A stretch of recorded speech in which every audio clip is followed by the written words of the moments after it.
Mars, melt in your mouth talaga siya. Sobrang sarap. Perfect itong panghanda ngayong holiday season. Kasi 2-in-1 na siya. Meron ka ng leche flan, meron ka pang malagkit.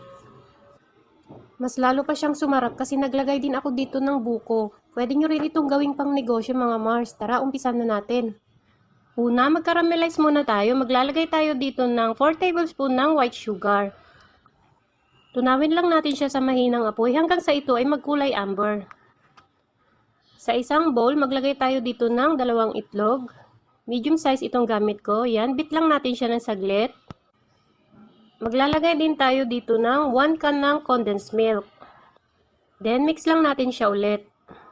Ilagay na natin yung ating 2 cups na fresh gata. Pwede rin naman gumamit kayo dito ng evap milk kung malayo kayo sa palengke. Naglagay nga din pala ako ng 1/8 teaspoon ng asin at saka 1 teaspoon ng vanilla extract. Halu-haluin lang natin. Ayan, maglalagay na tayo dito ng 2 cups ng glutinous rice flour or malagkit. Sinala ko muna siya para mas maging pinoy yung ating mixture. Pwede namang dahan-dahan lang yung paglagay ninyo dito pero ako nilagay ko na lahat. At okay lang din naman kung ma-overmix nyo siya, wala namang problema doon. Ayan, okay na ito. Salain natin siya ulit.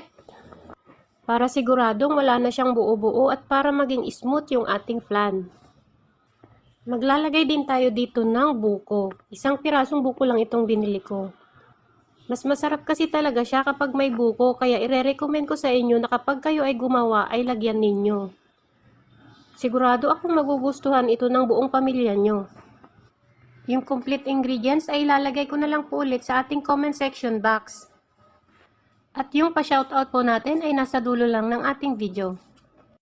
Ayan, tinakpan ko na siya ng foil. Kung wala kayo nito, pwede namang lagyan nyo na lang ng tela yung inyong steamer para hindi matuluan yung inyong gagawin. Steam lang natin siya ng 1 oras sa low heat lang na apoy. And after 1 hour, eto na siya. Toothpick check muna tayo. Kapag lumabas na malinis yung ating toothpick, ibig sabihin ay luto na ito.